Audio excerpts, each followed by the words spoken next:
Okay, I got it up here. I trimmed it up to 32 foot long, and all I really need is 25 foot long. As it sits right now, it's 32 inches on the big end and 20 inches on the little end. So when I come back, because I'm gonna have to trim it up, when I come back to say maybe 26 feet, you can see how it kind of shrinks down right there. It's much bigger right here.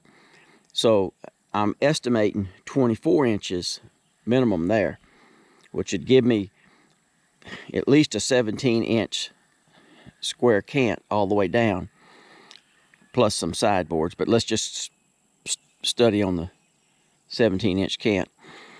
All I really need is 25 foot 1-bys greater than 12 inches.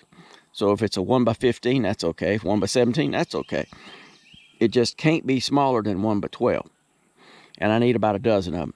I should be able to easily get that many out of that. Once I square this up here on the end, I'll roll it up. Well, I'll roll it up there and get it just about on the mill. Then I will square it up. So I'll be sure that the that the mill will cover both ends. If you've done big logs, you know what I'm talking about there. On this end, it's got a pretty good bit of flare, but that's okay. If you look up there on my mill, the last like 8 feet does not have a bunk. It's like that for a reason. Not only do I put stumps in there where they could sit down, if a log like this, I'll roll it up there, and the flare part will oftentimes sit almost completely in that gap. So rather than having to jack up the small end, I'm effectively lowering the big end right there. So it's when a manual mill, the less exercise, the better. And this right here, if you sit there and you think about it for a little bit, you'll see what I'm talking about.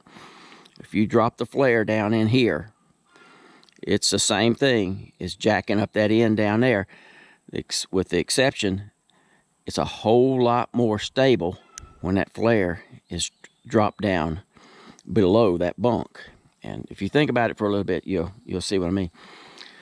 But I need, naturally, something now before this. I need some 12-foot pine 2x4, so I'm gonna run back there and cut. I have a tree already for this. I need to run back there and cut pine and bring it up here and cut those 2x4s first, and then I'll get this up on the log. But at least it's out here. I can kind of push it over this way a few feet and it won't be in my way. And but it came out pretty easy. I kind of misjudged the size. I was thinking, just from what I could see, vines and whatnot, it was in a mess, that it was less taper. I was expecting it to be 30 inches all the way down at least, but it's not. And but that's okay. Heck, this is a whole lot easier to deal with than something 30 inches the full route. Get back there and cut that pine.